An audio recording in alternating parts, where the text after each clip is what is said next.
Okay.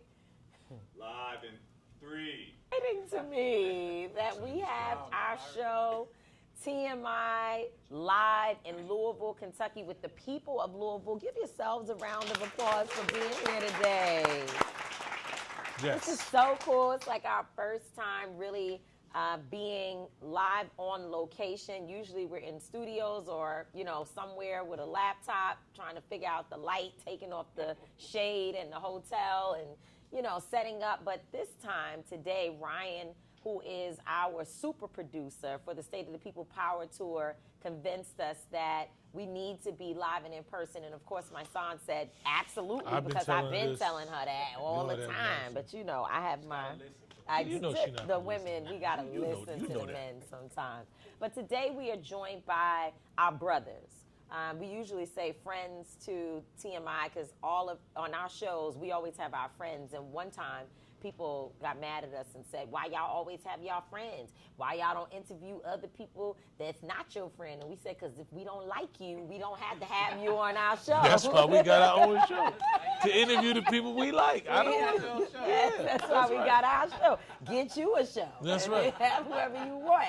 But these are not our friends. These are our brothers. Blood couldn't make us any closer and make us love one another anymore. Our brother, Pastor Michael McBride, who is the executive director of Live Free, but also the co-founder of the Black Church PAC, and he is our preeminent leader. We will talk more about that. He's so humble when we say it. He doesn't want to own it, but every problem that we have, every strategy that we need, every solution that you see us working through, Pastor McBride is at the table helping to be a thought leader, helping to get people paid when they have nothing, have no money. If the white folks attack us, one person that's going to have a check for you to do something is Pastor Mike McBride. He's also an incredible fundraiser, well respected across this nation. He's one of those leaders you don't know.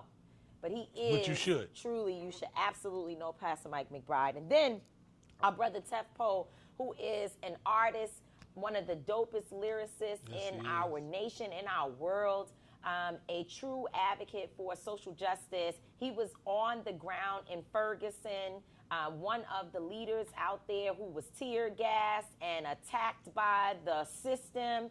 He has been labeled a dangerous man in the city. So that's good. That's what we like. That's what we like. Don't say that. Whatever's dangerous to the system is revolutionary in love for us. Yeah, so that's what we like. Some well, things that's dangerous to the city, to the system, are dangerous to us too. But they really labeled him that because Tef Poe is so powerful. And let me tell you, he's the founder of Crow Life, but he is also doing something right now that is extremely important, and one of the reasons why we wanted to hear from you today, Tef. He is currently working with a group that is calling itself the People's Response in Louisiana. Now, in St. Louis. I don't know. Y'all got to help me sometime. In St. Louis.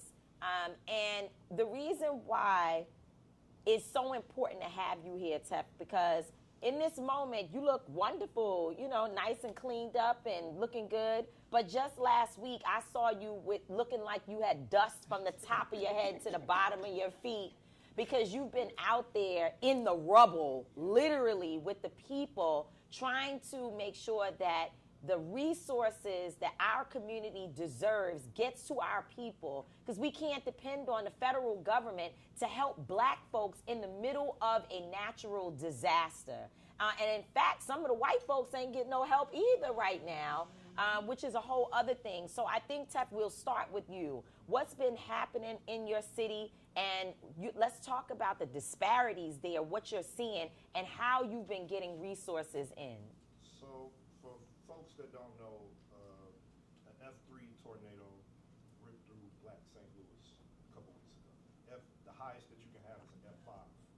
F3 went right through the heart of the black portion of the city. Some white folks was affected, of course, but if you live in Tornado Alley, Tornado Lane, whatever they call it, we typically believe that the tornadoes and the twisters can't land in the city. So we don't even go in the basement. We don't even, when we hear the sirens go off, we don't really react the way that we probably should react to them. But in this case, I'm being very vocal about it because some things went down that weren't necessarily the people's fault. The white person who was supposed to push the button to let us know that the tornado landed didn't push the button. People think I take stuff a little bit too far, but I can almost guarantee you that person voted for Donald Trump as well. So when we try to connect the dots on things, they're too quick to call it conspiracy when sometimes it's just fact. So I went out that night that the tornado landed, and I just saw portions of my city looking like an apocalypse, you know what I'm saying? I saw families displaced, and I kind of knew I was going to be involved one way or the other. So I started working with two women, Kayla Reed and a sister named Ohun, Action St. Louis and For the Culture, and they put together a quick plan to try to be the people's response to the moment.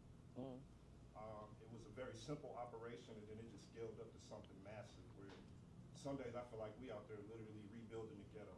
You know what I'm saying? There's times where me and my partners are negotiating with the street gangs to let Spire come down the street, you know, let the gas company come in. And I think this is important to note because we just had an election a few weeks before this storm happened. And in my humble opinion, the people who came in with this current administration, this was a part of their plan anyway, to displace and relocate black folks in the city of St. Louis. They just had an act of God that's helping expedite the process. So I think we have like basically the grounds for like what I would consider like a political and an ideological civil war in St. Louis right now. People who believe that we have to defend our birthright, which is the west side and the north side of St. Louis at all costs, and people who kind of feel like, hey, a little gentrification might be helpful. It might fix things that couldn't be fixed. So those are the fights that we're fighting right now, helping to rebuild the ghetto, get the resources to our people, and to raise the narrative about what's really happening. So, and what has this administration done in St. Louis since this happened? I mean, you know better than most. I'm a wartime leader. So I always say, call me when it's gangster. Don't call me when y'all just out there passing out teddy bears. Don't call me when it's real. So I feel like the reality of the situation is it's real. You got thousands of teenagers misplaced. You got streets of people living under tents right now. And to answer the question, what has the administration done? I don't know. You know what I'm saying? She went on TV and cried. She's worked across the aisle with some traditional institutional groups. But times like this, you need unconventional tactics. And that's where the capacity of the state is always limited when it comes to black people, in my opinion. If this was white folks, they would have figured out how to do more than get some free bottled water over there. You know what I'm saying? Like, I'm loading trucks with 8-year-old kids, if I'm telling the truth. You know, like, it's 8-year-old boys that's gonna remember, like, hey, I helped fight that fight to save this community. They use the ChatGPT standard response, do not self-deploy, do not, you know, I can tell somebody down there know how to use Google and ChatGPT. So they putting out a bunch of ChatGPT nature things about what to do in a natural disaster.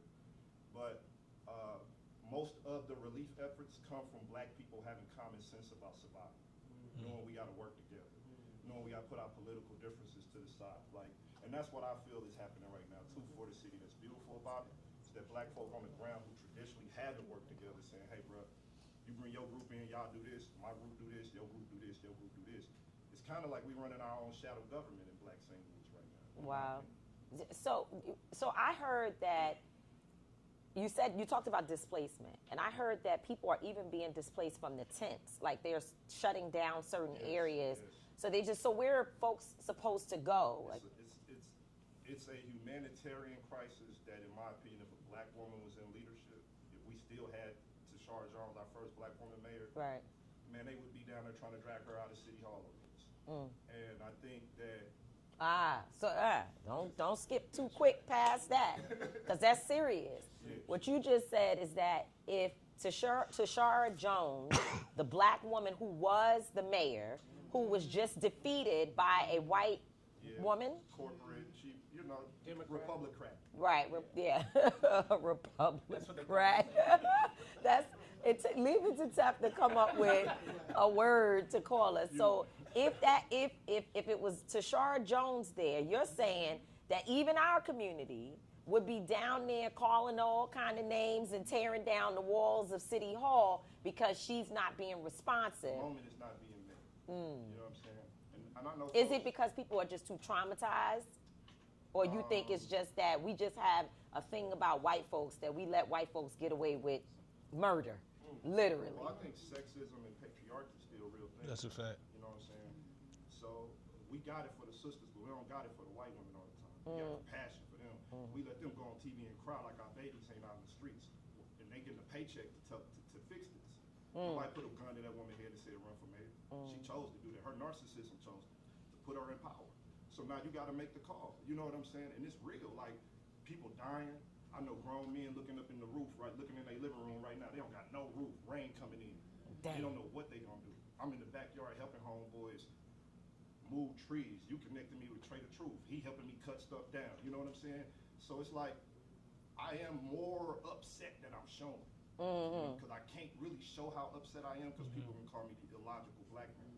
Wow. But I'm deeply upset by seeing grandmothers say they don't know what's gonna happen. I'm deeply upset by the fact that I've been spending 3-4 weeks of my life and I ain't loaded a damn truck with a politician yet. Wow. You feel me? I've been out there loading trucks, unloading trucks, going to people's houses. And I'm not saying I'm Superman or like the You Superman, brother. That's You right. Superman, Tef. You Superman, Tef. But at some point, when do they meet us on the terrain? Everybody want us as the politicals to galvanize people to vote. We do it when we can. But when we got real responses that people need to have human responses to, real things that people need to have human responses to. And I just don't see it in local government, state government as much as we should. I know that Trump is the impeding problem of the whole freaking world at this point, right? But where are the men and women with heart on a local level? Where are the people who ain't taking it? Where are the people who ain't going? Like Sauce Walker said, everybody ain't going. I'm looking for the people who ain't going. Yeah, I think these tragedies expose the class divisions within our own community. You know what I mean? Because all across the country, we're seeing a version, maybe not a literal tornado hitting every neighborhood, but we have a existential tornado that's hitting our communities. And the federal government is making very clear that we are on our own. At various parts of our experience, even under Democratic leadership, we still be on our own. We just don't think it because people grin and invite us to the White House and invite us to their parties and give us, $1 out of, $10 of their budget, and we feel less desperate. But the reality is, poor black people in our communities are catching hell no matter who's in office. They catching hell no matter who's their pastor. They catching hell no matter who's their boss. And the question we have to ask ourselves among the community, state of the people, power to it, right? We're trying to ask ourselves, are we going to do what is necessary to meet the existential tornado that visits our communities regularly? And many of us who have means have to ask ourselves, what are we willing to do to extend ourselves, right, to those who are hurting? Jesus always commands us to care for the least of these, which means that there are some of us who aren't the least of these. That's right. There is not enough money to pay everybody for the liberation of black people in this country. Damn. Some of us got to wake up every day and do something more than what we're doing right now. For free. And for free. Well, for free from a financial That's right. From position. exactly. But freedom and liberation is priceless. It's priceless. Come on. When you smell free, that's why we was in Ferguson together. We used to say, man, being out there getting tear gas and our head cracked was the most freeing moment. That's why I was so intoxicated. You know what I'm saying? Hundreds of black people outside. Crazy. I didn't feel We was saying that. Let's be clear. I'd rather be in the house. He'd rather be in the house but never was there. What's that about, right? No. I mean, there's something about freedom. You right. Fighting for freedom, pushing against the system, right? It is hard to do it without breaks and without some rhythm of care. But we have to realize that we are in a state of existential crisis. Trump is the great kind of caricature of that. But here in Louisville, in places of the Midwest and the South, we know that we got all kind of systems of power that are preying on us. That's right. Right? If Trump was not here, they'd still be preying on us. Right? And so Trump is giving us an opportunity to clarify the wickedness and the evil of this existential crisis we're in. But we got to do something more than what we're doing. And I think it's up to us, while we're doing this tour, we're trying to rally ourselves together and say that everything we need as a community is within our community. We just have to align ourselves. We have to strategize, reminding ourselves we've always been the minority in this country, but every great gain for freedom and civil rights has come from the minority population of black people in this country. And if this country's going to be saved, it's going to be because black people do what we always do. Save ourselves, and by extension, the country will continue to survive. Wow. I had a question, but you pretty much answered the whole question and everything. Yeah. Jesus. I do have a question, because we're talking today about the first 100 That's what I was days gonna of say. Trump. And, you know, the gun violence prevention resources around this nation, it doesn't just keep us safe. I think that there is this misconception by some of these white folks that all they're going to do is create chaos in our own communities by pulling gun violence prevention resources from us. They don't know that those resources keep them safe as well. Because once some of the people who prey on our communities, once they get through with taking whatever they can from us and terrorizing us, they move to wherever else they can go, right? Because that's just the reality. I say some of them, we're not going to give them that, oh, they're hurting and they lack resources. Some people just prey on our communities that look like us, period. And then there are others who, because of desperation, they turn to means that, are dangerous for all of us, and we try to help them. I think about somebody like Erica Ford in Queens, who just lost $2 million of her budget with the Trump. You know the name of what was the CBI. Not the CBI, but what was the name of the Biden administration's Safer Communities Act. the Safer Communities Act? Under that has now been disbanded, right? In the Trump. So they clawed the money. They took the funds out of it, and the Trump administration, they were very specific about why. They didn't say, well, we're just, it's just waste. They didn't say that. They said that violence prevention money, addiction prevention, and criminal justice reform resources are not aligned with their agenda. That their agenda is more aligned with policing and, more militarized policing in our communities. And so $2 million of Erica Ford's resources, and I know, Ryan, excuse me, just let us get into this one thing here. $2 million of Erica Ford's resources, and I don't know the exact numbers, but there are other people that $800 million.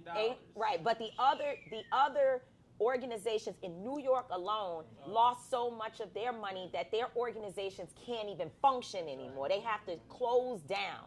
Now, there are people out here, Pastor Mike, who will say, oh, that's because, and I'm talking about black folks who have great influence, people who are all on social media, and they look, everybody loves them. They go to their stuff. Oh, that's because y'all are begging for money from somebody else. I thought we were asking for our tax dollars to circle back to our community, and that we're not begging anybody for anything. They say do for self. We are doing for self. I work a job. I pay taxes, and now I want the federal government to make sure that the kids in my community get what they need so they don't pick up guns, so they don't pick up drugs, and so on and so forth. Talk about the impact, first of all, of the work that you all put into getting that money assigned to gun violence prevention. And I know I'm talking too long, but I need to make sure all of this is said. When the Biden administration first decided that they would put hundreds of millions of dollars into gun violence prevention, those white groups were first on the list to receive resources. It was black organizers like yourself and a bunch of other people who if I start naming them, I'll get in trouble, who went in there. Amber Goodwin was one of the individuals, and what's the brother's name who works closely with the administration? Greg, exactly.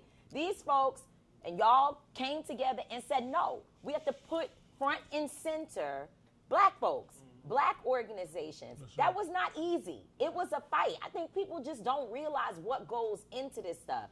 Now we're losing the money. We've lost the money. The city of Newark, they have cut their resources across the board, any federal money for gun violence prevention. What is this going to mean, not just for our community, but for society in general? And talk about the fight that you all went through to ensure that we got the resources in the first place. Yeah, so this is a decades-long fight to try and center public health responses to gun violence in the black community. What we know is that a super small number, less than half of 1% of your city, is responsible for almost 60% of the gun-related shootings and homicides. Which just means that there's 100 shootings, it's not because you got 100 people shooting. It's a small number of folks who are caught in lethal conflicts, and they play out in neighborhoods, in clubs, in communities, etc. Public health means that rather than just using a law enforcement or carceral response, we attend to people's anger, fear, and pain using public health resources, mental health resources. All of us know if you've been shot at 13, 14, 15, 16, 17, 18 years old, you are now a totally different human being. That's right. You have all kind of paranoia. You have all kind of anger. You got fear. You got pain. And as a black man, me, Mice, and Angela was talking about this last year. You know, where do black men get to publicly display their fear and their anger and their pain? You walking down the street traumatized. You got to put on armor. You don't get to cry. You don't get no therapist. So imagine 10 years of armor and never having your health addressed, public, physically, or mentally. Our strategies were attempting to acknowledge that whether you've been shot or whether you're in a community where you hear gunshots, black people's psyche has been fractured, fragmented, and dismantled by lethal violence. How do we use the healthcare system of our country to help repair the psyche of the black family in war zones? We require our tax dollars to do it. And you're right. People be like, you ask for a handout. The government ain't going to never help you. Well, the government help you when you get on the bus to go to school. The government help you when you get your mail.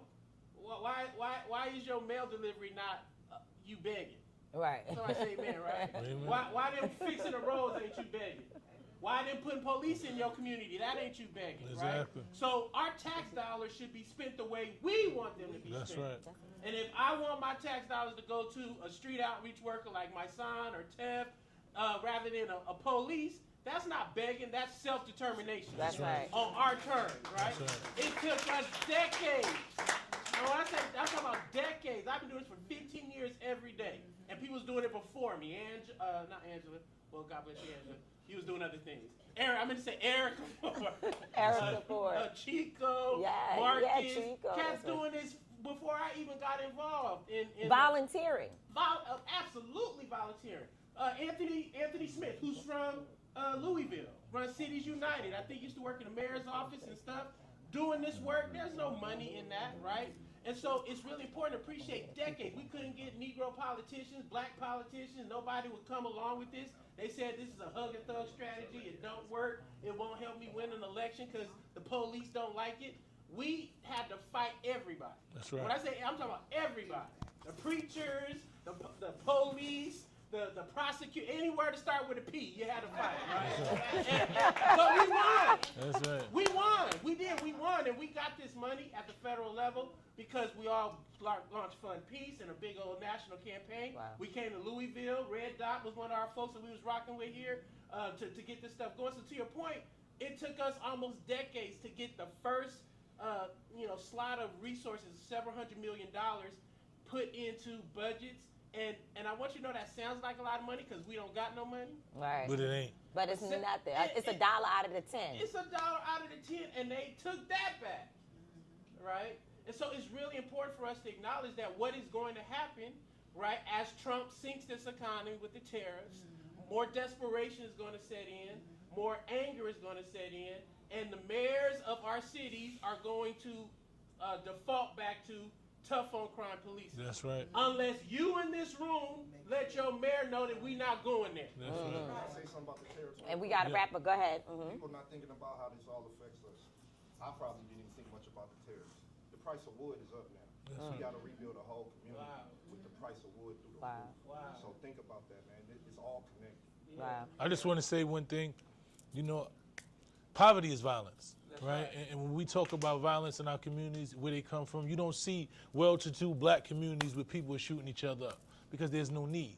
When you hungry and you starving and you've been taught that you're a savage and you've been taught that you're nothing, people grab guns and you don't value life because you're not in communities where life looks like it should be valued, then there's violence. So these people understand that and they're intentionally taking away the resources in the faces of people who can give them that energy in their life so they can see people that are doing something positive in our community. So when we look at this, is very intentional, right? When we look at our communities and we see the ones that's decimated and we see where the violence is, we know exactly why it's happening there. Yeah. So I just want to say the work that we're doing and that you've been doing for years is important to me because she's very humble, but she's also one of the individuals who were on the front line in New York City to get the first resources for gun violence and awareness and protection inside our community. So I just want to say we love y'all. I want y'all to, like I said, I ended every one of these segments. This is the State of the Power of the People tour, and I want y'all to give the people some energy before you leave. What can the people be doing right now, real quick? Pastor Mike, I want you to make sure you include in it what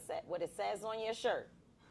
The struggle is real, But so is God. but so is God. Hallelujah. So Tep, you go first, and then Pastor Mike, and we wrapping it up. Go, Tep. My main thing is just organize. Like, treat your family like it's an organization. Have a plan for everything. You know what I'm saying? Like, don't even. I hate when I go on Facebook and I see black people who ain't in political organizations. Be like, well, what the organization's doing? You and the 4 people you know is an organization. That's What right. y'all doing? That's right. Trust black people. Rock with black people. The white man's ice ain't colder than yours. That's right. So you ought to fall in love with the black people in your community. We ought to be doubling down on working with each other. Preachers got to work together despite your denominations. Groups got to work together despite your differences. Neighborhoods got to rock with each other despite your historical challenges. Fall in love with black people. Now's the time. Black love will save us if we get together. All right. Thank Round of you. applause. Thank you very much.